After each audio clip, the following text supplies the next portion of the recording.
शङ्करं शङ्कराचार्यं केशवं बादरायणं सूत्रभाष्यकृतौ वन्दे भगवन्तौ पुनः पुनः। ईश्वरो गुरुरात्मेति मूर्तिभेदविभागिने व्योमवद्व्याप्तदेहाय दक्षिणामूर्तये नमः। नमः श्री शंकरानंद गुरुपादाम्बुजन्मने सविलास महामोह ग्राहक ग्रासैक कर्मणे।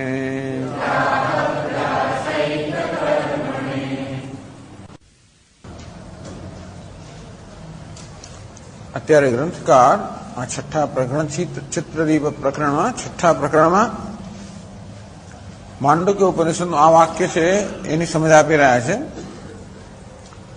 સુષુપ્ત સ્થાન એકીભૂત પ્રજ્ઞાન ઘન એવ આનંદમયો હિ આનંદભુક. ટૂંકમાં સુષુપ્તિ અવસ્થામાં જે છે ચૈતન્ય જેને પ્રાજ્ઞ કહેવામાં આવે છે એનું વર્ણન છે.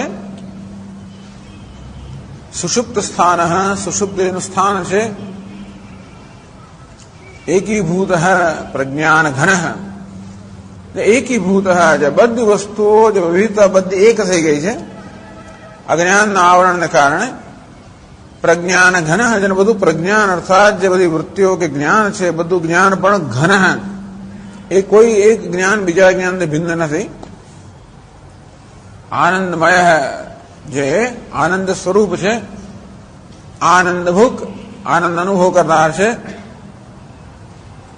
ચેતો મુખ ચેતના જેનું મુખ છે. પ્રાજ્ઞ તૃતીય પાદ પ્રાજ્ઞ એ તૃતીય પાદ ત્રીજો પાદ છે.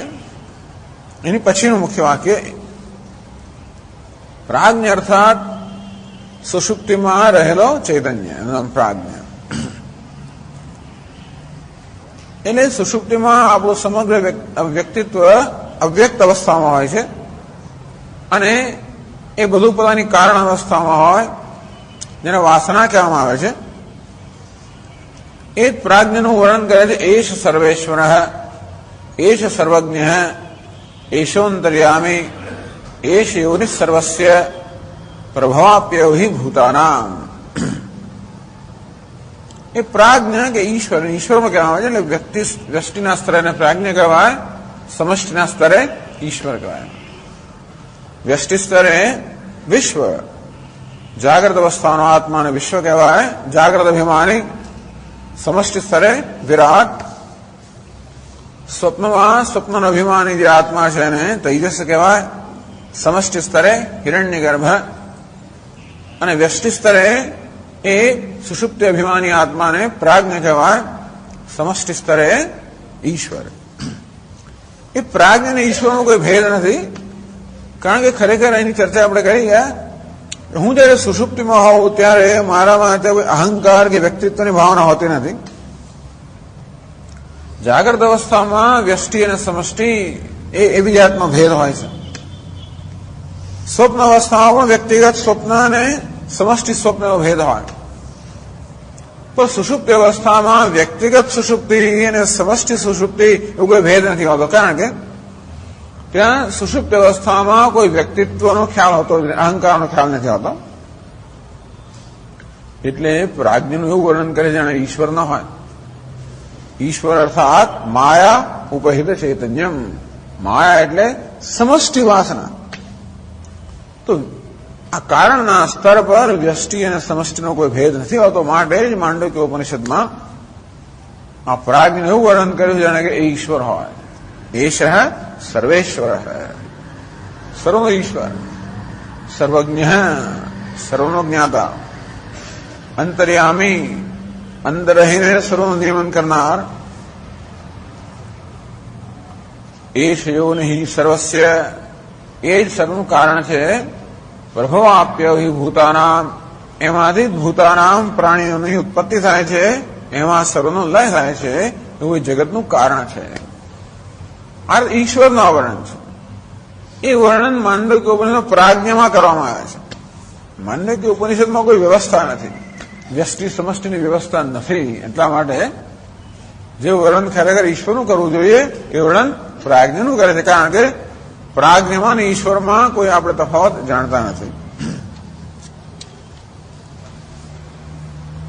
તો આ પ્રકારે અત્યારે ઈશ્વરની વાત ચાલી રહી છે આ ગ્રંથમાં.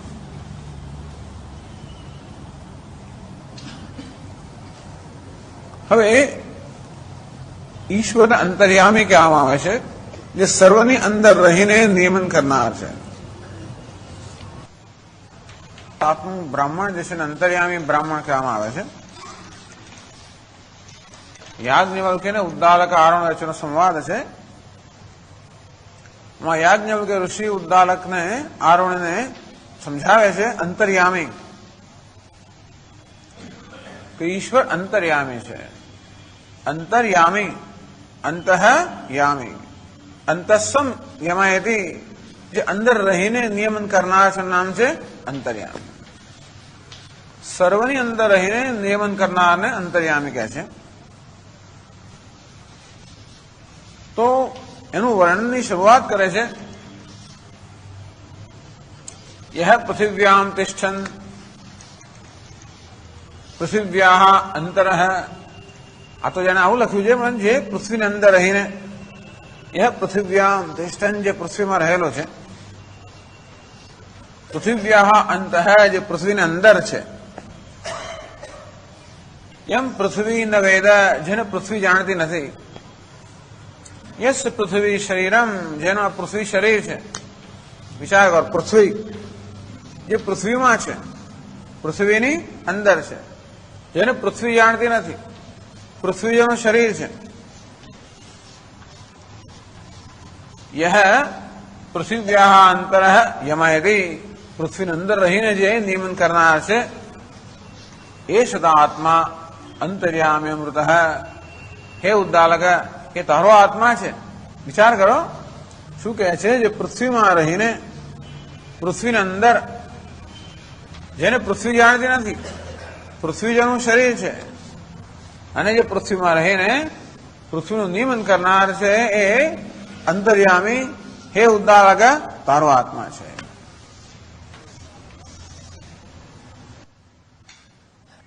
પછી આવું ઘણું બધું વર્ણન કરે છે. પૃથ્વી હતો, પછી આપ, જે જળની અંદર રહેલો છે, જળ જેને જાણતું નથી, જળ જેનું શરીર છે, અને જળમાં રહીને જળનું નિયંત્રણ કરનાર છે, એ અંતર્યામી તારો આત્મા છે.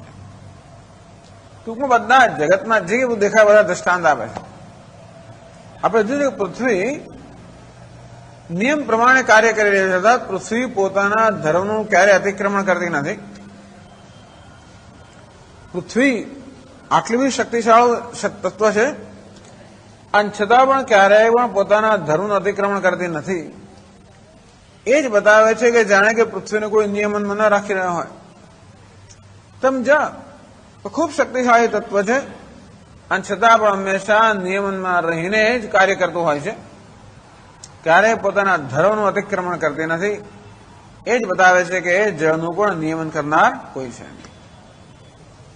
તેમ અગ્નિ, અંતરિક્ષ, વાયુ, દેવહુ, સ્વર્ગ, આદિત્ય, દિશાઓ, ચંદ્રમા, તારાઓ, આકાશ, અંધકાર, પ્રકાશ, આ જગતના જે બધા તત્વો છે, એ બધા નિયંત્રિત છે. એ સર્વમાં રહેલો અંતર્યામી એ સર્વનું નિયંત્રણ કરતો હોય છે.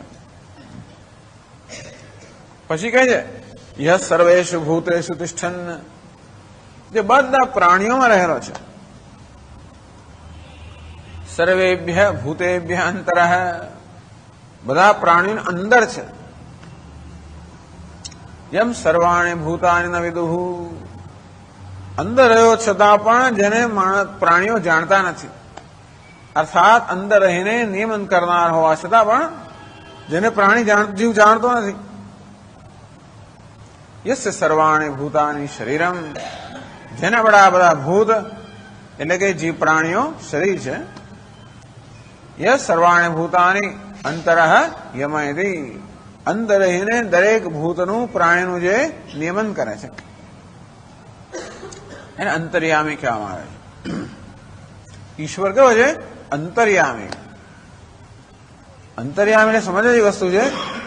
અંતર્યામી એટલે માત્ર અંતરમાં રહેલો એટલું જ નહીં, પણ અંતરમાં રહીને નિયમન કરનાર. યામી, યમ કરવું. યમ એટલે કે નિયંત્રણ કરવું. ઈશ્વર કેવો છે? સર્વમાં રહીને સર્વનું નિયંત્રણ કરનાર.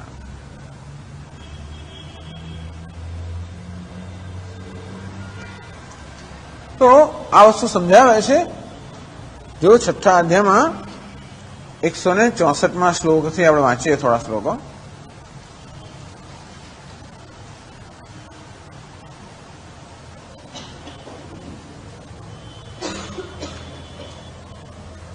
બુદ્ધો તિષ્ઠન્નાંતરો સ્યાહ ધ્યાનીક્ષ્યશ્ચ ધીવપુઃ ध्यमन्तर्यमयते इत्येवं वेदेन घोषितम्. આ ઘણી બધી વસ્તુમાં બુદ્ધિનું પણ નામ દેવામાં આવ્યું. યહ બુદ્ધૌ તિષ્ઠન, જે બુદ્ધિમાં પણ રહેલો છે. બુદ્ધિ જેને જાણતી નથી, બુદ્ધિ જેનું શરીર છે, બુદ્ધિમાં રહીને જે બુદ્ધિનું નિયંત્રણ કરનાર છે એ અંતર્યામી છે. તો કેવી રીતે નિયંત્રણ કરે છે? ઈશ્વર સર્વનું નિયંત્રણ કરે છે. કેવી રીતે કરતો હશે? કેટલા હાથ પગ ને શસ્ત્રો અસ્ત્રો ધારણ કરતો હશે ને, બધાને કાબુમાં રાખતો હશે ને? તો નિયંત્રણ કયા પ્રકારનું જે સમજાવે છે 165 શ્લોકમાં કહે છે, તંતુઃ પટે સ્થિતો યદ્વત ઉપાદાનતયા તથા સર્વોપાદાનરૂપત્વાદ સર્વત્રાયમવસ્થિતઃ.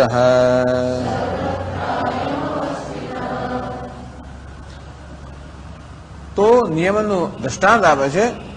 તંતુ પટે સ્થિતો યદ્વદ. તંતુ એટલે તંતુ, પટ એટલે વસ્ત્ર. તંતુ જેવી રીતે વસ્ત્રમાં રહેલું છે. ઉપાદાન થયા, આ તંતુ જે છે વસ્ત્રનું ઉપાદાન છે, કારણ કે તંતુમાંથી વસ્ત્ર બનેલું છે. વસ્ત્રમાં તંતુ સર્વત્ર વ્યાપ્ત છે. તો જેવી રીતે આ તંતુ વસ્ત્રમાં ઉપાદાન રૂપે રહેલું છે, પણ તંતુ જે છે વસ્ત્રને નિયંત્રિત કરતો હોય છે. વસ્ત્રમાં જે કઈ ગુણો છે, જે કઈ ધર્મ છે, બધા કોને આધારિત છે? તંતુ પર આધારિત છે. અને તેથી વસ્ત્રને પોતાના સ્વતંત્ર વર્તનની કે સ્વતંત્ર ગુણની કે સ્વતંત્ર ધર્મની સ્વતંત્રતા નથી. વસ્ત્રમાં એ જ પ્રકારના ગુણો હોઈ શકે જે તંતુમાં છે. એ તો કહી શકાય કે તંતુ વસ્ત્રનું નિયંત્રણ કરે છે. આટલા મોટા વસ્ત્રનું નિયંત્રણ કરવા માટે તંતુએ શું પ્રયત્ન કરવો પડે? કોઈ પ્રયત્ન વગરનું નિયંત્રણ છે. ઉપાદાન કારણ કાર્યનું આપોઆપ જ નિયંત્રણ કરતું હોય. જેમ કે આ માટી ઘડામાં વ્યાપ્ત છે, માટી ઘડાનું ઉપાદાન કારણ છે અને માટી ઘડાનું નિયંત્રણ કરે છે. અર્થાત ઘડાને માટીથી જુદા રહેવાની સ્વતંત્રતા નથી અને માટીમાં ન હોય એવા કોઈ ગુણો ઘડામાં ન હોઈ શકે. અને તેથી આ ઘડાના બધા ગુણોનું નિયંત્રણ કોણ કરે છે? માટી. બસ આ અર્થમાં એને નિયંતા કહેવામાં આવે છે. જો કે આપણો તો ઈશ્વર નિયંતા છે એટલે 10, 12, 15, 18 હાથ અને જાત જાતના અસ્ત્ર શસ્ત્રો આપણે એને એવી તો બતાવીએ, વાત બરાબર છે. તો કોઈ અસ્ત્ર ને શસ્ત્ર ને કશાય પ્રયત્ન વગર જ નિયંત્રણ કેમ થાય એનો દ્રષ્ટાંત આપ્યો. સર્વોપાદાન રૂપત્વાદ સર્વત્રાયમ અવસ્થિત હૈ. ઈશ્વર સમગ્ર જગતનું ઉપાદાન કારણ છે અને તેથી સમગ્ર જગતનું નિયંત્રણ કરનાર છે.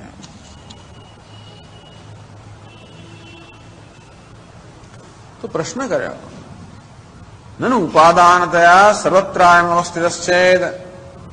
આપ કહો છો તે પ્રમાણે ઈશ્વર ઉપાદાન રૂપે સર્વત્ર જો વ્યાપ્ત હોય અને સર્વત્ર રહેલો હોય, કેવી સર્વત્ર નોપલબ્ધેત, અને તો પછી બધા દેખાતો કેમ નથી? તમે દ્રષ્ટાંત તંતુના પટનું આપો છો કે આ તંતુ પટનું ઉપાદાન કારણ છે માટી ઘડાનું ઉપાદાન જાણીએ છીએ, કારણ કે માટીમાં દેખાય છે અને ઘડામાં સર્વત્ર માટી દેખાય છે, તેમ વસ્ત્રમાં સર્વત્ર તંતુ જણાય દેખાય છે, બરાબર છે. તો તે જ રીતે આ ઈશ્વર જો સર્વનું ઉપાદાન કારણ હોય તો કેમ દેખાતો નથી?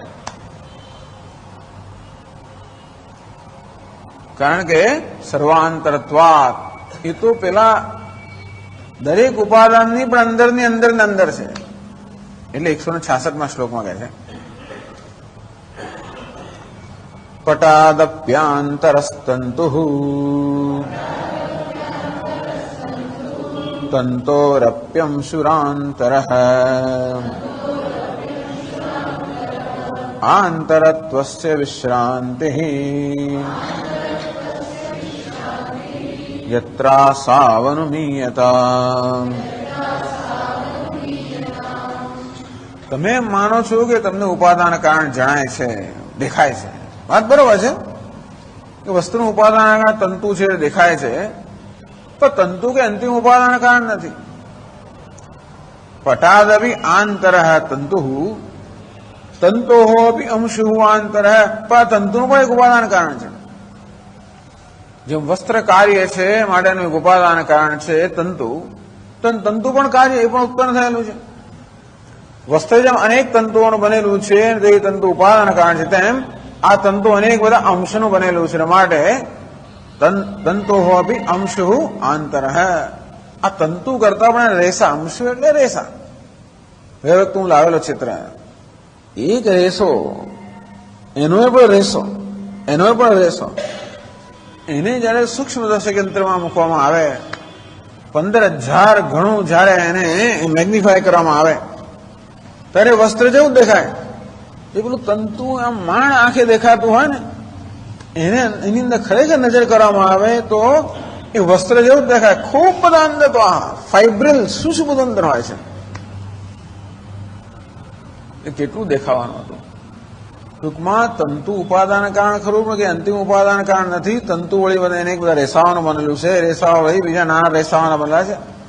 એમ કરતા કરતા આંતરત્વ, ટૂંકમાં તમને વહેમ છે એવો કે તમને ઉપાદાન કારણ દેખાય છે, દેખાય છે, અમુક અંશ સુધી દેખાય છે.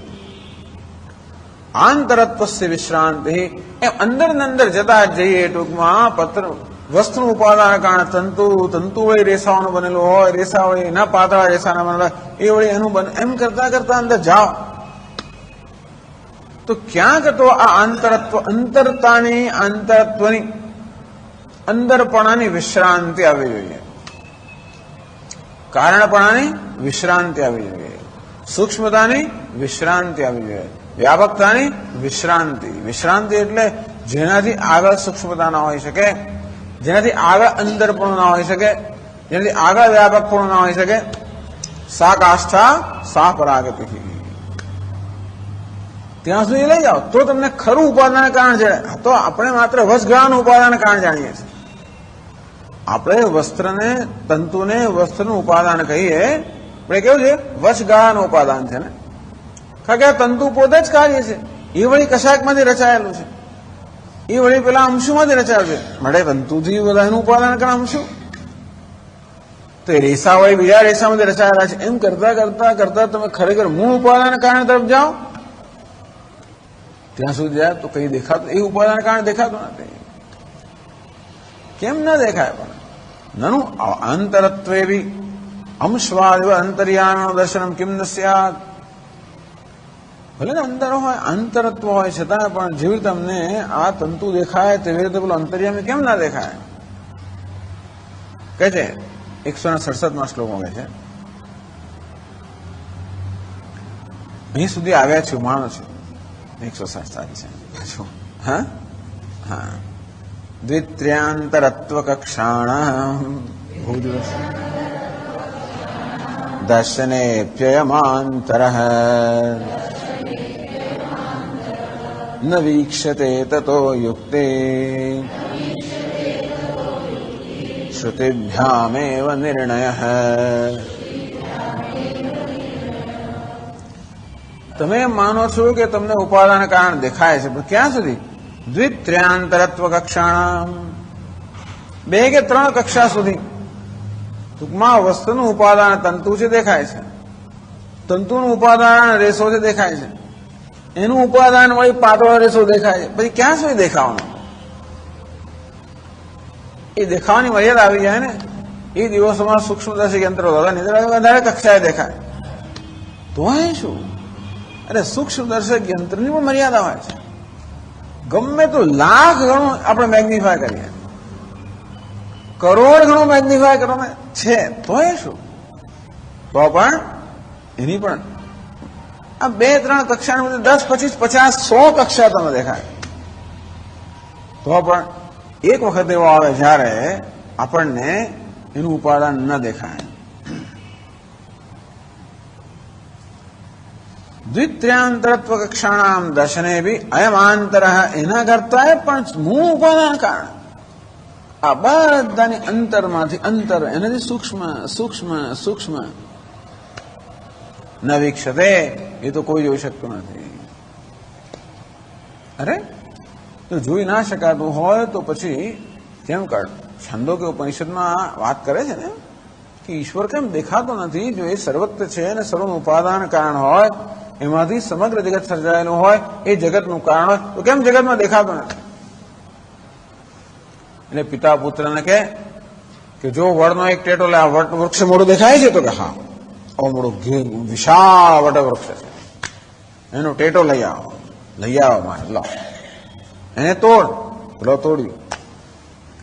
એમાં જે પેલું બીજ એને તો કણો હોય, કણી ધાના જેને કહેવાય, વટ કટિકા, ખસખસના દાણા જેવો, એટલે અણુ જેવો હોય એનું બીજ કેવું હોય છે? એને કાઢ. હા લો મહારાજ. એને પછી એવું ના કે શું કરવા કહ્યું, એવું નહીં, જે કહ્યું એ કરવાનું પાછું. નહીં તો એ વખતે જો ઉપનિષદના ગુરુનો આવો અનુભવ નહોતો જો કે જરા વડનો ટેટો લે તો કેવી લઈ આવું, જા ભાઈ જા મનસુખ જા, એવું નહીં. એ લઈ આવે તો જો જરા લાવો છો, જરા ચપ્પોથી લઈ આવો છો, થોડી આપો છો, એવું નહીં, ફોટો તોડે. પછી અંદરથી પેલું કણિકા કાઢી એને તોડ. એ તોડ્યું. એમાં શું દેખાતું? કઈ દેખાતું નથી. તને ખબર છે કે સમગ્ર વટવૃક્ષ આમાં છે.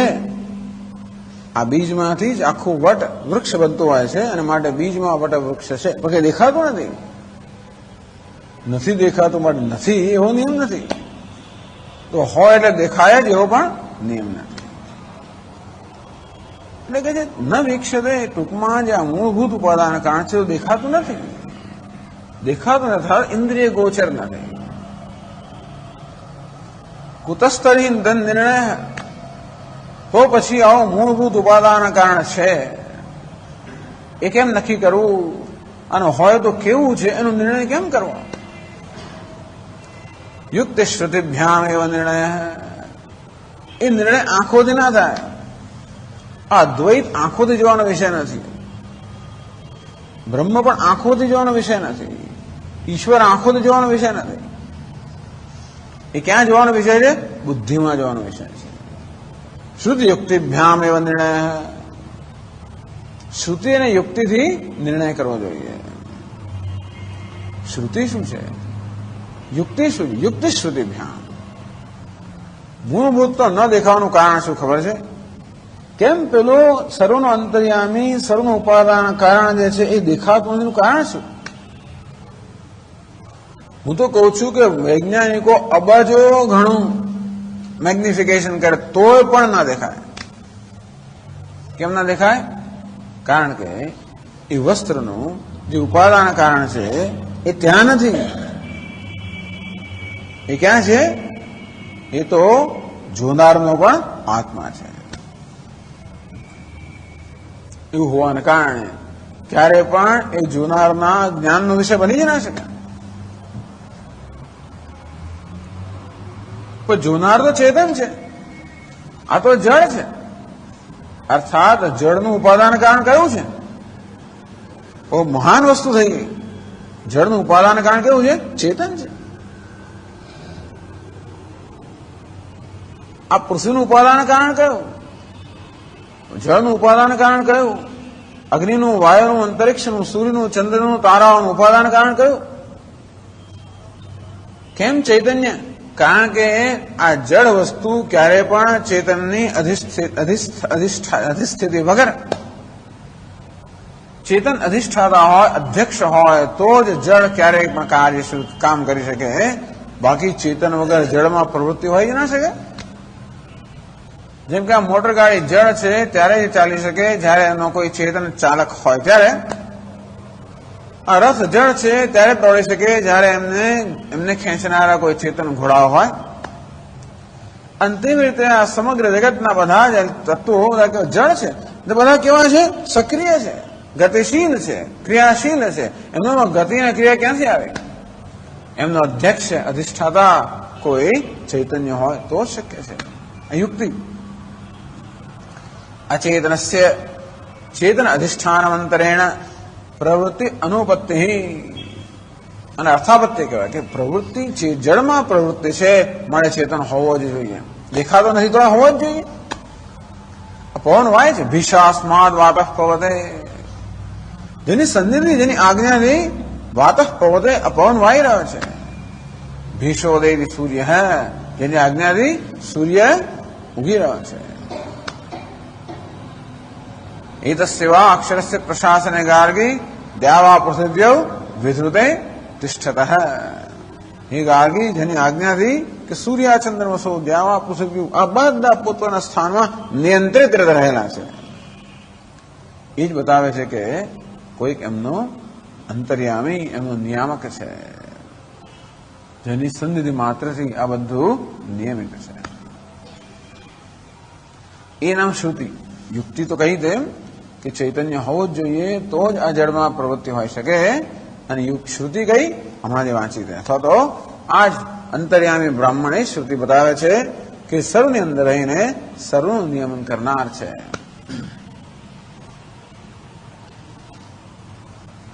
તો જો યહ સર્વેષુ ભૂતેષુ તિષ્ઠન સમજાવ્યું. જેવી રીતે આ તંતુ, આ પટનું ઉપાદાન કારણ છે અને તંતુમાં રહેલું છે, તો ઉપાદાન કારણ કાર્યની અંદર રહેલું છે એમ કહેવાય. તે રીતે આ અંતર્યામી સર્વનું ઉપાદાન કારણ હોવાના કારણે સર્વની અંતર રહેલો છે એ સમજાવ્યું.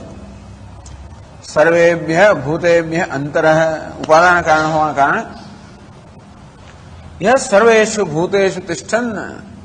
જેવી રીતે આ તંતુ વસ્ત્રમાં રહેલું છે, વસ્ત્રમાં વ્યાપ્ત છે, તેવી રીતે ઈશ્વર જે ઉપાદાન કારણ હોવાના કારણે સર્વત્ર રહેલો છે. સર્વેભ્ય ભૂતેભ્ય અંતર.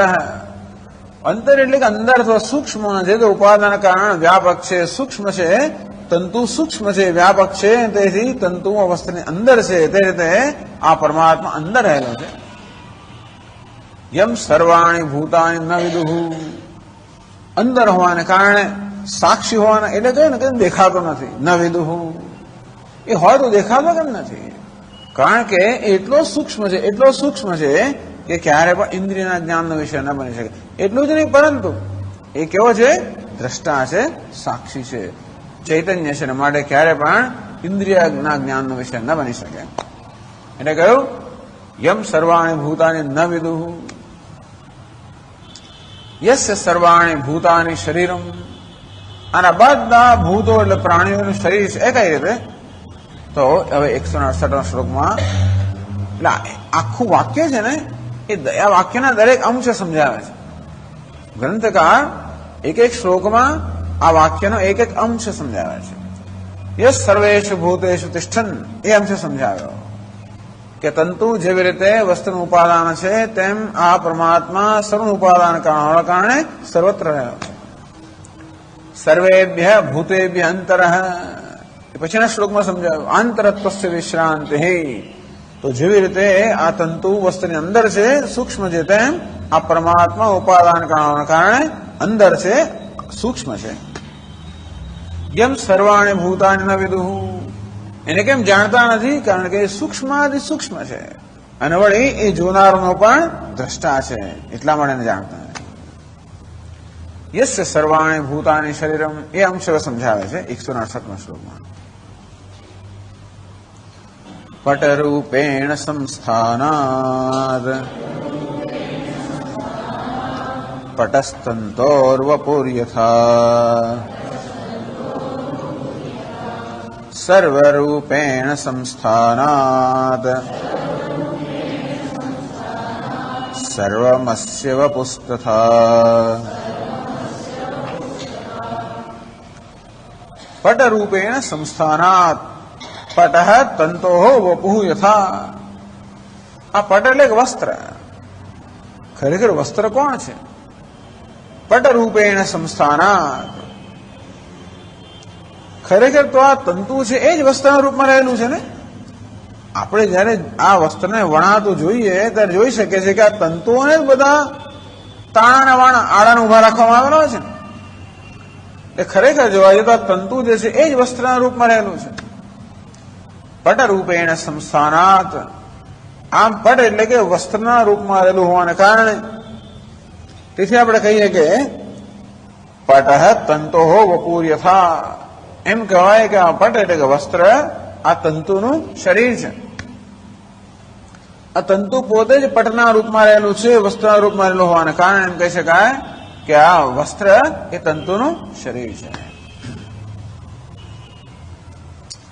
સર્વરૂપેણ સંસ્થાનાત સર્વમ અસ્ય વપુસ્તથા. શરીરનો કે આ વાક્યનો અર્થ કેમ કરવાનો એનું ભાષ્ય અહીંયા આપે છે. ભાષ્યકારે આવી રીતે સમજાવ્યું ન પણ હોય ત્યાં આગળ એને કરતા વિસ્તારથી અને એમાં જે વિચારો રહેલા છે એ વિચારોને સરસ રીતે અહીંયા આગળ વ્યક્ત કરે છે કે શરીર એટલે શું? આ જગત અંતર્યામીનું શરીર છે એટલે શું? આપણે માની લઈએ કે આ શરીર અને શરીરી બે જુદા જુદા છે. શરીરી અને શરીર બે જુદા જુદા છે માની લઈએ તો એવું નથી. આ વસ્ત્ર તંતુનું શરીર છે એ વળી કેવું? કારણ કે તંતુ પોતે જ વસ્ત્ર રૂપમાં એ નામ જ શરીર, વધારે નહીં. શરીર એટલે તંતુની આગળ આજુબાજુ કઈ બધું વિચારેલું એવું નહીં. શરીરની શું વ્યાખ્યા છે? કાર્ય એ કારણનું શરીર છે. તંતુ શું છે? કારણ છે. પટ છે કાર્ય છે. હવે વ્યાખ્યા થઈ આ કાર્ય એ કારણનું શરીર. કારણ પોતે જ કાર્યના રૂપમાં રહેલું હોવાને કારણે કાર્ય એ કારણનું શરીર થયું. વસ્ત્ર તંતુનું શરીર કહેવાય. સર્વરૂપેણ સંસ્થાનાત. એ જ આ પરમાત્મા સર્વરૂપમાં રહેલો છે. સર્વનું ઉપાદાન કારણ છે. તંતુ જેમ વસ્તુનું ઉપાદાન કારણ છે તેમ પરમાત્મા સર્વનું ઉપાદાન કારણ હોવાને કારણે સર્વસ્ય વપુસ્તથા. આ સર્વ જગત જે છે એનું વપુઃ અર્થાત એનું શરીર થયું. આ સમગ્ર જગત શું છે? કાર્ય છે. એનું ઉપાદાન કારણ છે આ પરમાત્મા. સ્વરૂપેણ અવસ્થિતસ્ય તસ્ય સર્વ શરીરમ. અંતેથી એટલે આપણે એને કે વિરાટ પુરુષ. મારું આ એક શરીર છે તેમાં સમગ્ર જગત એનું શરીર છે. પણ એમ ન માનવું કે શરીરની અંદર રહેલો જુદો છે. જેમ તંતુ જ વસ્ત્રના રૂપમાં હોય છે તેમ પરમાત્મા કે અંતર્યામે આ સમગ્ર જગતના રૂપમાં રહેલો છે, ઉપાદાન કારણ છે. એટલે આમ કહીને અંતર્યામી શબ્દ જયારે વાપરવામાં આવે ત્યારે આપણા મનમાં દ્વૈતનો ખ્યાલ જન્મે છે. અંતસ્સન યમાયતી, અંદર રહીને જે નિયમન કરનાર છે એટલે આપણે એમ જ કલ્પીએ કે અંદર રહીને નિયમન કરનારો છે, કોઈ જુદો અંદર રહેલો છે. તો કે ના, એવું માનવાની જરૂર નથી. વર્ણન બધું દ્વૈતમાં થતું હોય, કારણ કે વર્ણન મારા પાસે એક ભાષા છે, બીજી ભાષા જ નથી. બધું જે કંઈ શબ્દોમાં વર્ણન કરીએ બધું દ્વૈતના ક્ષેત્રમાં જ થઈ શકે. બહુ તો દ્વૈતને નેતિ નેતિ કહીએ, પણ નેતિ નેતિ એટલે શું? આ નહીં એટલે દ્વૈત નહીં, દ્વૈત નહીં એમ નકારવું હોય તો હોય, પણ દ્વૈતના સંદર્ભમાં જ થાય. અતીત એવું બધું કહેવું તો પણ દ્વૈતથી અતીત. આમ જે કંઈ શબ્દ પ્રયોગો થાય બધા દ્વૈતના ક્ષેત્રમાં હોય. તેથી અંતર્યામી એ શબ્દનો પ્રયોગ થાય ત્યારે પણ અંદર રહીને નિયમન કરનાર એટલે આપણે એમ જ માની લઈએ કે નિયામક જુદો અને નિયમ્ય જુદો. નિયમન કરનાર એક અને જેનું નિયમન થાય છે એવો આપણો અનુભવ છે ને. રાજા નિયામક હોય, પ્રજા નિયમ્ય હોય. શાસક નિયામક હોય અને શાસિત કહેવાય છે નિયમ્ય હોય. હવે એવો આપણો અનુભવ છે કે નિયામક હંમેશા નિયમ્ય કરતા જુદો હોય. આમ નિયામક અને નિયમ્યનું દ્વૈત હોય. તો એવી રીતે ઈશ્વર જો આ જગત કરતા જુદો હોય અને એ રીતે નિયમન કરનારો હોય તો જેમ દુનિયાના બીજા બધા પંથોનો ઈશ્વર એવો જ છે. એક વેદાંત લોકોનો ઈશ્વર જુદો છે જરા. બીજા બધાનો ઈશ્વર કેવો છે? જગત કરતા જુદો રહીને જગતનું નિયંત્રણ કરનાર. આ ઈશ્વર કેવો છે? જગત રૂપે રહીને જગતનું નિયંત્રણ કરનાર. સભૂમિ વિશ્વતો વૃત્વા અત્યતિષ્ઠત દશાંગુલમ સહસ્ર શીર્ષા પુરુષ સહસ્રાક્ષ સહસ્રપાદ. સર્વમસ્તકોમાં સર્વ હાથમાં પગમાં સર્વત્ર રહેલો આ પરમાત્મા સભૂમિ સર્વતો વૃત્વા આ સમગ્ર બ્રહ્માંડને સર્વદ વ્યાપ્ત કરીને અત્યતિષ્ઠત દશાંગુલમ છતાં બધા 10 આંગળી ઊંચો છે. આમ સર્વને વ્યાપ્ત કરવા છતાં પણ સર્વથી અતીત છે. એટલા માટે આપણે એને કહીએ કે નિયામક છે. પણ નિયામકનો અર્થ આ નિયમિત થતા જગત કરતા જુદો એવું નથી. જેમ તંતુ એ વસ્ત્રનું નિયામક છે. માત્ર સન્નિધિથી જ તંતુ એની સન્નિધિ માત્રથી વસ્તુનું નિયંત્રણ કરતું હોય કે માટી પોતાની અધ્યક્ષતાથી જ માત્ર ઘડાનું નિયંત્રણ કરતું હોય તેમાં પરમાત્મા સર્વનું ઉપાદાન કારણ છે. આ રીતે સ્વરનું નિયમન કરે છે. અને એ અર્થમાં કહેવામાં આવ્યું જેવી રીતે આ વસ્ત્ર એ તંતુનું શરીર છે તે રીતે કોણે કહ્યું છે? બસ એવું માની લો વસ્ત્ર તંતુનું શરીર છે. અને એ જ રીતે આ સમગ્ર જગત સર્વાણી ભૂતાની આ અંતર્યામીનું શરીર છે. એ સમજાયું. સર્વાણી યસ્ય સર્વાણી ભૂતાની શરીરમ. તો આ કાર્ય એ કારણનું શરીર છે. એ સર્વભૂતોનું કારણ છે અને સર્વભૂત એનું શરીર છે. પછી આગળ યસ સર્વાણી ભૂતાની અંતર યમાયતિ એ સમજાવે છે 169 શ્લોકમાં કહે છે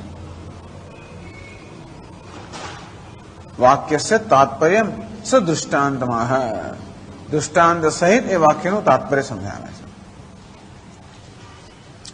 પછીના 2 શ્લોકમાં કહે છે તંતો સંકોચ વિસ્તાર ચલનાદૌ પટો યથા અવશ્યમેવ ભવતિ ન અવશ્યમેવ ભવતિ ન સ્વાતંત્ર્યમ પટે મનાક તથાંતર્યામ્યયમ યત્ર યયા વાસનયા યથા વિક્રિયેત તથાવશ્યમ ભવત્યેવ ન સંશયઃ.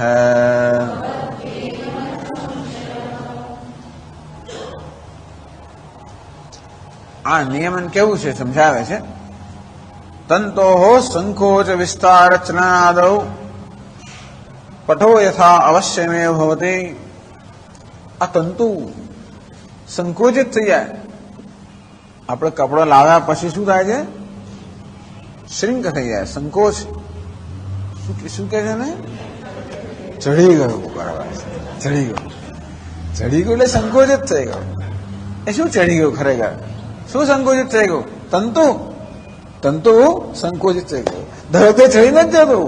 પેલા આપણા બનિયાને બોલાવીએ ને તો ઘણી વાર શું થાય? લાંબુ થતું જાય છે. આ સ્વેટરો પણ શું થાય છે? લાંબા થાય. ઘણા વાર આમ ટેવ જ આખું દામ કર્યા કરો ને ટેવ હોય કે આમ ના કરીશ ભલે ખેંચ. કેમ કારણ કે આમ ખેંચ કરો ને લાંબુ થઈ જાય. એટલે છુપાવવા પછી પેલું સ્વેટર અહીં સુધી આવતું. આમ નાના છોકરા થતું હોય છે બધું. લેગો ઉપર જતો રહ્યો. સ્વેટર 3-4 નીચે આવતું રહ્યું, એવું બધું હોય છે. તો આ લેંગો ઉપર કેમ ચડી ગયો? અને જયારે જો ચડી જ જાય, ગમે તે કરો તો પણ એને છેવડતા હમણાં બહુ વિચિત્ર જ કપડા પહેરવાના, પેલો શર્ટ પણ.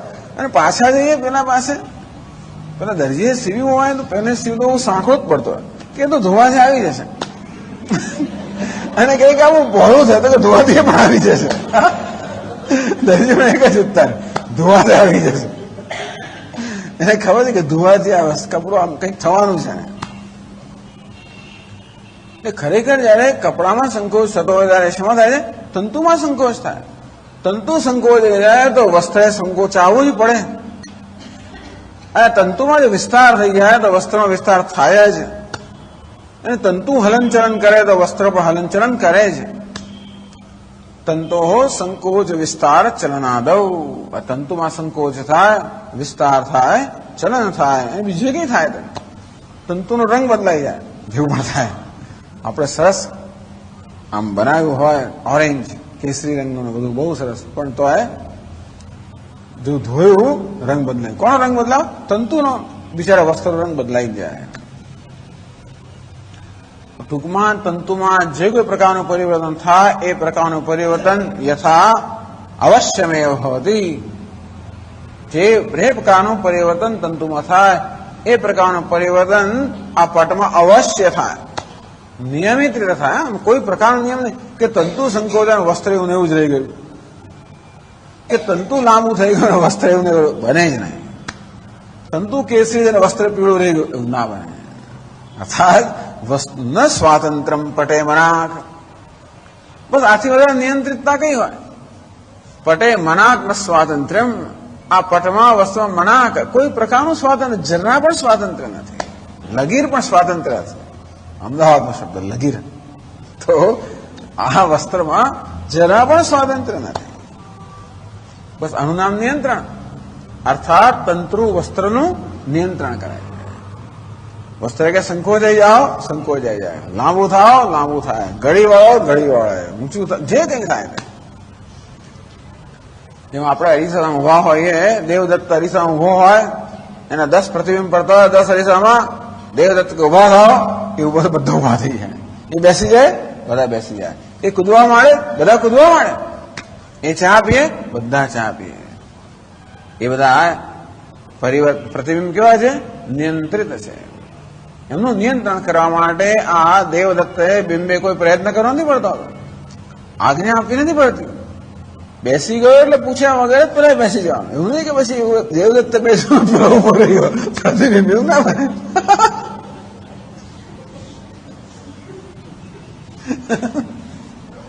એટલે અવશ્યમેવ હોતી. એટલે અવશ્યમેવ હોતી. એટલે કોઈ પ્રકારના અપવાદ વગર અવશ્ય તો જ એને નિયંત્રિતતા કહેવાય. એકેય વાર જો પેલું પ્રતિબિંબ ન બેઠું કે ન કર્યું, એનો અર્થ કે એ ક્યારેક ક્યારેક એને કે લૂપહોલ શોધ્યું. અત્યારે આપણું નિયંત્રણ ગમે તેવું કરીએ તોય પણ જે નિયમ્ય છે ને એ કઈ ને કઈ પેલું શું છીંડો શોધી કાઢે, છીંડું શોધી કાઢે. આમાં તો કોઈ પ્રકારનો અપવાદ છે જ નહીં. અવશ્યમેવ જે ભવતી. આ દૃષ્ટાંત પણ આપે. સદૃષ્ટાંતમ. આ દૃષ્ટાંત સહિત બતાવે છે કે સર્વાણી ભૂતાની અંતરઃ યમયતિ. આ બધા ભૂત કે પ્રાણીઓમાં અંદર રહીને, પ્રાણીઓ શું? ભૂત એટલે બધું જ ભૂત. ભૂત એટલે પ્રાણી કહો કે ભૂત એટલે પંચમહાભૂત કહો, ભૂત એટલે જે કંઈ છે, ભવંતી ભૂતાને જે અસ્તિત્વમાં આવે છે સર્વની અંદર રહીને એ બધાનું નિયંત્રણ કરનાર છે. એ બધાનું માત્ર ઉપાદાન કારણ હોવાને કારણે, માત્ર ઉપાદાન કારણ હોવાને કારણે જ બધાનું નિયંત્રણ કરે છે. તો 170મા શ્લોકમાં દાષ્ટાંત સમજાવ્યું. તથા અંતર્યામી અયમ યત્ર યયા વાસનાયા યથા વિક્રિયેત. તો ખરેખર શું, કોણ વિક્રિય થાય છે? તંતુમાં જે પ્રકારનો વિકાર થાય તે પ્રકારનો વિકાર વસ્ત્રમાં થવો જ જોઈએ, અવશ્ય થવો જોઈએ. ઉપાદાન કારણમાં જે કોઈ પરિવર્તન આવે એ પરિવર્તન કાર્યમાં આવવું જ જોઈએ. જે અંતર્યામી છે સ્વરનું ઉપાદાન કારણ છે. તેથી તથા અંતર્યામી અયમ. તથા પેલા યથા નહીં, તથા તથા તેવી રીતે અયમ અંતર્યામી, આજ અંતર્યામી છે પરમાત્મા,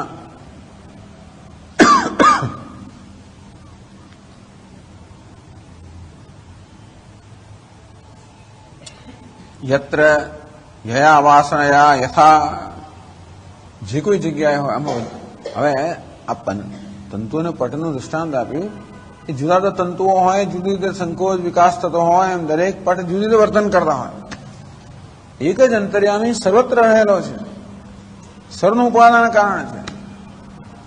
એ જ અંતર્યામી જે રીતે તંતુમાં જ વિકાર આવે અથવા તંતુમાં જે કોઈ પ્રકારનો વિકાર આવે એ પ્રકારનો વિકાર વસ્ત્રમાં આવે, અર્થાત જેને આપણે વસ્ત્રનો વિકાર કહીએ વાસ્તવમાં તંતુનો જ વિકાર હોય છે. તે જ રીતે પેલો અંતર્યામી છે, જે પ્રકારે વિક્રિય, જે પ્રકારનું પરિવર્તન પામે એ પ્રકારનું પરિવર્તન ત્યાં થવું જ જોઈએ કાર્યમાં. તો અહીં પણ ધારો કે મારી અંદર રહેલો અંતર્યામી જે પ્રકારે વિકાર પામે, એને એમ કે ઉભા થવું છે, ઉભો થઈ જાય વિકાર, બેસી જાય. એ જે પ્રકારનો વિકાર પામે, સુઈ જાય, જાગે, સ્વપ્ન જુએ, કૂદે, ના જે કરતો હોય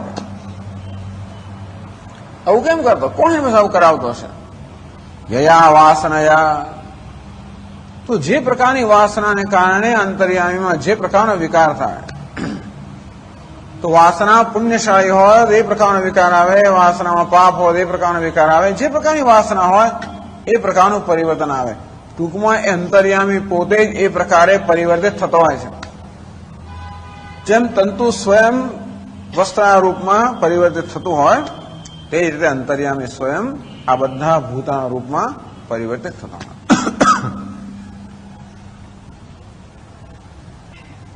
અથવા એ જ અંતર્યામી આ માટીમાં રહેલો છે ને, એ માટીમાં રહીને ઘડા રૂપે પરિવર્તિત થાય. તો માટીને કોઈ સ્વતંત્રતા નથી કે માટી બીજું રહી જાય. અંતર્યામીમાં પરિવર્તન આવે એટલે આ માટીમાં કે ઘડામાં પરિવર્તન આવવું જ જોઈએ. એ પરિવર્તન નિમિત્ત કયું છે? વાસના.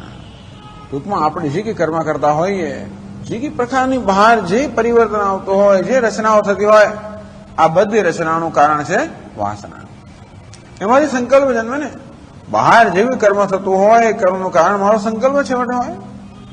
એ સંકલ્પ મારામાં કેમ જન્મે? મને આવું કેમ વિચાર આવ્યો? મને સમજ નથી પડતી કે આવું કેમ મને ત્યાં જવું, જઈને બહુ મુશ્કેલી ઉભી થઈ, ના ગયો તો સારું થાય, પણ મને આવું સૂઝ્યું કેમ? આમ ઘણીવાર આપણને આ જાત જાતના સંકલ્પો સૂચતા હોય છે. ઘણીવાર એ સારા નીકળે, ઘણીવાર સારા ના પણ નીકળે.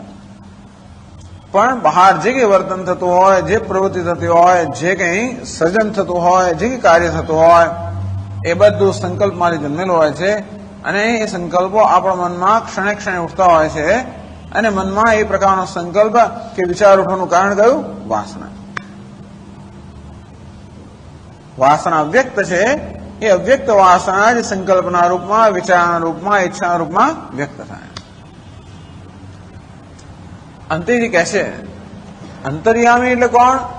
સમષ્ટિ વાસના ઉપહિતમ ચૈતન્યમ.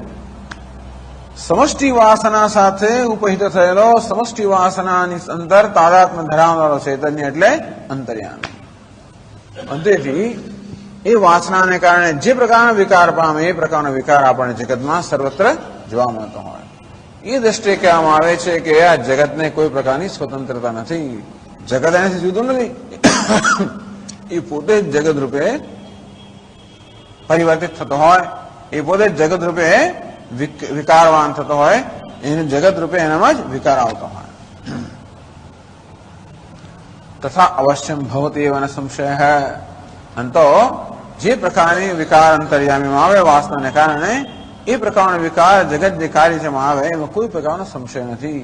એ રીતે કહેવામાં આવે છે કે ઉપાદાનના કારણ એ કાર્યનું અંદર રહીને નિયમન કરનાર છે. અંદર એટલે સૂક્ષ્મ હોવાના કારણે અને નિયમન કરનાર છે. આ પ્રકારે આખું આ વાક્ય સમજાવ્યું. અંતર્યામી એ જ તો આત્મા અંતર્યામી અમૃત. હે ઉદ્દાલક, એ જ તારો આત્મા છે જે અંતર્યામી છે. શ્વેત કેતું નહીં, આ તો યાજ્ઞવલ્ક્ય કહે છે. એ અંતર્યામી પછી શ્વેત કેતુના અહીં તો ઉદ્દાલક આરોહી પ્રશ્ન કરનાર છે. અંતર્યામી અમૃત. તો આ પ્રકારે અંતર્યામી પણ સમજાવ્યું ઉપનિષદના વાક્યના સમજાવવાને. જોડે જોડે ભગવદ્ ગીતામાં એક વાક્ય આવે છે કેવી રીતે ઈશ્વર બધાનું નિયમન કરે છે. પહેલા એ વાક્યને ઉદ્ધૃત કરે છે અને પછી એ વાક્યના અંશને સરસ સમજાવે છે. એવમ અંતર્યામી પ્રતિપાદિકામ શ્રુતિમ ઉપન્યસ્ય. આ પ્રકારે અંતર્યામીનું પ્રતિપાદન કરનારી શ્રુતિ જે છે એનો ઉપન્યાસ કરીને સ્મૃતિ ઉપન્યસ્ય તે ભગવાન અંતર્યામે છે એવું પ્રતિપાદન કરવાની સ્મૃતિ એટલે ગીતાનું જે વાક્ય છે એને પણ હવે ઉપન્યાસ. ઈશ્વર સર્વભૂતાનાં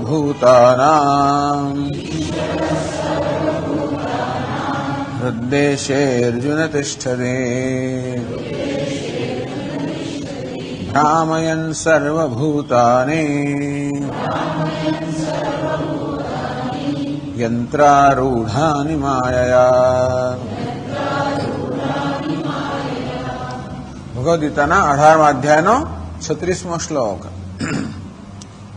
ઈશ્વર સર્વભૂતાનાં હૃદ્દેશે અર્જુન તિષ્ઠતે. 36મો તો નહીં હોય, એનાથી આગળ 36મો ના એની પછીનો શ્લોક છે. હા, એ નીચે તો લખ્યું છે, બરાબર છે, પણ નહીં 36માં નથી, પછીનો છે. હા, 61માં હોવો જોઈએ, 36માં હોય. તો ત્યાં ભગવાન અર્જુનને કહે છે મત ચિત્ત સર્વદુર્ગાણી મત પ્રસાદાત તરિષ્યસી અદચેત્વ અહંકારાન ન શ્રોષ્યસી વિનંક્ષ્યસી. મત ચિત્ત હે અર્જુન, તું મત ચિત્ત બન. મત ચિત્ત, તારું ચિત્ત મારામાં જ છો, તું મારામાં જ કેન્દ્રિત કર અને બધા જ કર્મો હંમેશા મને ઉદ્દેશીને જ કર. મત ચિત્ત સતતમ ભવ. હે અર્જુન, તું મત ચિત્ત બના. ઈશ્વરમાં જેનું ચિત્ત છે એવું તું બન. તો ભગવાન સતત મારું ચિત્ત આત્મામાં ચોંટેલું હોય તો શું થાય? મત ચિત્ત સર્વદુર્ગાણી મત પ્રસાદાત તરિષ્યસી. હે અર્જુન, તારા માર્ગમાં જે કઈ વિઘ્નો છે એ બધા મારા પ્રસાદથી, મારા અનુગ્રહથી તો તરી જશે. તારું ચિત્ત જો મારામાં ચોંટેલું હશે તો મારા અનુગ્રહથી તું બધા વિઘ્નો પાર કરી જશે. મારા ના કરું તો અથ ચેતું અહંકારા ન શ્રોષ્યસી વિનંક્ષ્યસી. અને અહંકારથી જો મારું સાંભળશે નહીં. મારું સાંભળવું એટલે કે એવું નથી, ભગવાન આદેશ નથી આપતા. ભગવાન તો માત્ર જગતના જે મૂળભૂત નિયમો છે નિયમો ત્યાં આગળ રજૂ કરે. એવમ પ્રવર્તિતમ ચક્રમ નાનુવર્તયતી અઘાયુરિન્દ્રિયારામ અમોઘમ પાર્થ સજીવતી. આ પ્રકારનું ચક્ર પ્રવર્તિત થયેલું છે, એનું વર્તન ન કરે એનું જીવન વ્યર્થ છે. આ રીતે ભગવાન વારંવાર કહેતા હોય છે યે મે મતમિદમ નિત્યમ અનુતિષ્ઠન્તિ માનવાઃ. એનું અનુસરણ કરે છે એનું કલ્યાણ થાય છે. યે ત્વેત અભ્યસૂયન્ત નાનુતિષ્ઠન્તિ મે મતમ. પણ મારા પર રોષ કરીને, દ્વેષ કરીને, અસૂયા કરીને આ મતનું જે અનુસરણ નથી કરતા એમનો વિનાશ થાય છે. તેમ ભગવાને કહ્યું કે આ જગતનું બીજું મહાન સત્ય કયું છે કે જેનું ચિત્ત ઈશ્વરમાં ચોંટેલો હોય છે એનું કલ્યાણ થાય છે, અને ન હોય એનું શું થાય? અધચેત્વમ અહંકારાન ન શ્રોષ્યસી. હે અર્જુન, જીવનના મૂળભૂત સત્ય છે અહંકારને કારણે જો નહીં સાંભળે, વિનંક્ષ્યસી, તારો વિનાશ થશે. મહારાજ કેવી રીતે? શા માટે? યદ અહંકારમાં આશ્રિત ન યોત્સેતિ મન્યસે. અહંકારનો આશ્રય લઈને તું મૂળતાથી કહે છે કે હું યુદ્ધ નહીં કરું. મિથ્યૈષ વ્યવસાયસ્તે. હે અર્જુન, તારો નિશ્ચય મિથ્યા છે. પ્રકૃતિસ્ત્વામ નિયોક્ષતે. આ પ્રકૃતિ તારું નિયંત્રણ કરશે. સર્વભૂતાન સદૃશમ ચેષ્ટતે સ્વસ્યાઃ પ્રકૃતે જ્ઞાનવાન અપી. પ્રકૃતિ જ્ઞાનથી ભૂતાની. આ બધા ભૂતો પોતાની પ્રકૃતિ અનુસરણ કરે છે, અર્થાત પ્રકૃતિ બધાનું નિયંત્રણ કરે છે. ટૂંકમાં અર્જુન, તું કાં તો મારું નિયંત્રણ સ્વીકાર અથવા પ્રકૃતિનું નિયંત્રણ સ્વીકાર. નિયંત્રિત તો તું છું જ. ક્યાં તો મારું નિયંત્રણ સ્વીકાર અથવા પ્રકૃતિનું નિયંત્રણ. મારું નહીં સ્વીકાર તો પેલા હાથમાં આવવાનો જ, સકંજામાં પડવાનો જ છું. એમાં એવું છે ને, અહીંથી ભાગીને ક્યાં જવાનો છે? અહીંથી ભાગીશ તો પ્રકૃતિના સકંજામાં જવાનો છે. मिथ्येष व्यवसायस्ते प्रकृतिस्त्वां नियोक्ष्यति स्वभावजेन कौन्तेय निबद्धस्वेन कर्मणा कर्तुं नेच्छसि यन्मोहात् करिष्यसि अवशोऽपि तत्। તારો સ્વભાવ છે ક્ષત્રિયનો, અંતેથી કર્મ કરવું તારો સ્વભાવ છે, ક્રિયાશીલ સ્વભાવ છે, અને એ સ્વભાવ તારી પાસે કર્મ કરાવશે જ. યુદ્ધ નહીં કરું તો બીજું કઈ કરે, ઝાડ કાપીશ, છોડ કઈક તો કરવાનો જ છું. ક્યાં જવા? કારણ કે અંદર જે અજંપો છે કોઈને કોઈ વ્યક્ત થવાનો જ છે ને. આ નહીં કરું, ના કરીશ, બીજું કઈ કરીશ, અને આજે ખરાબ કહીશ. આના કરતા સારું કરવાનું જુદી વાત છે, પરંતુ તારે મને સારામાં સારું વાત છે, એ નહીં કરું તો મહારાજ આવું કેમ? ત્યારે કે ઈશ્વર સર્વભૂતાના મૃતદેશે અર્જુન તિષ્ઠતે. એ અર્જુન, આ ઈશ્વર પ્રાણી માત્રમાં હૃદયમાં રહેલો છે. ભ્રામયન સર્વભૂતાની યંત્રારૂઢાની માયા. જેમ પેલા બધા પ્રાણીઓ કે બાળકો અને બીજા લોકો યંત્ર પર બેઠેલા હોય ને ચકડોળમાં, બધો ચકડોળ ચલાવતો. એ દિવસોમાં તો પેલી મોટર બધું ના હોય ને, ચકડોળ ચલાવવી પડે. તો જેવી રીતે ચકડોળ પર બેઠેલા બાળકો હોય, યંત્ર આરૂઢાની, યંત્ર પર આરૂઢ થયેલા, અને જેવી રીતે એમને કોઈ સ્વતંત્રતા હોતી નથી.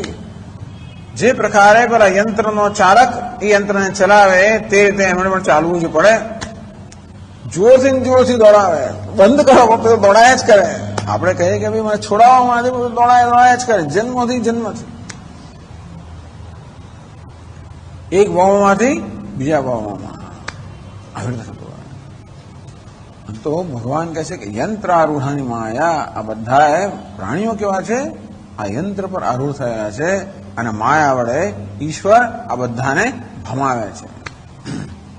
ટૂંકમાં કહેવાનો હેતુ એ છે કે ત્યાં આગળ ઈશ્વર નિયામક છે. એટલે ભગવાન તમેવ શરણં ગચ્છ સર્વભાવેન ભારત. એ ભારત તમેવ, આજે અંતર્યામી ઈશ્વર છે, સર્વ રીતે એનું શરણ સ્વીકાર. તું કોઈકનું શરણ તો સ્વીકારવાનો છે જ. જો રામનું નહીં સ્વીકારો તો કામનું સ્વીકાર છે. અંતેથી એનું શરણ સ્વીકાર. તમેવ શરણં ગચ્છ સર્વભાવેન ભારત તત્પ્રસાદાત પરામ શાંતિમ સ્થાનમ પ્રાપ્સ્યતિ શાશ્વતમ. એના પ્રસાદથી, એના અનુગ્રહથી શાશ્વત સ્થાનને પ્રાપ્ત કરે છે. આ પ્રકારે ત્યાં તો કહેવામાં આવ્યું છે, પણ એમાંથી આ શ્લોક લેવામાં આવ્યો કે કેવી રીતે ભગવદ્ ગીતામાં ભગવાન કહે છે કે બધા પ્રાણીઓનું નિયમન કરનાર એક અંતર્યામી છે. એટલે અહીંયા અંતર્યામીનું પ્રતિપાદન થઈ રહ્યું છે. એ અંતર્યામીનું પ્રતિપાદન કરવા માટે પહેલા શ્રુતિમાંથી જે આ વિભાગ છે એને ઉદ્ધૃત કરવામાં આવ્યો. હવે શ્રુતિમાં એને લગતો શ્લોક છે એને ઉદ્ધૃત કરીને આ શ્લોકના જુદા અંશ પછી સમજાવે છે. પછી ના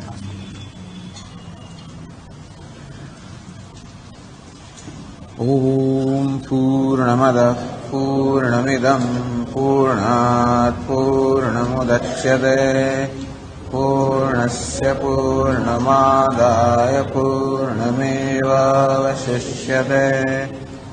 ઓમ શાંતિ શાંતિ શાંતિ. શંકરં શંકરાચાર્યં કેશવં બાદરાયણં સૂત્રભાષ્યકૃતૌ વંદે ભગવन्तौ પુનઃ પુનઃ. ઈશ્વરો ગુરુરાત્મેતિ મૂર્તિભેદવિભાગિને વ્યોમવદ્વ્યાપ્તદેહાય દક્ષિણામૂર્તયે નમઃ.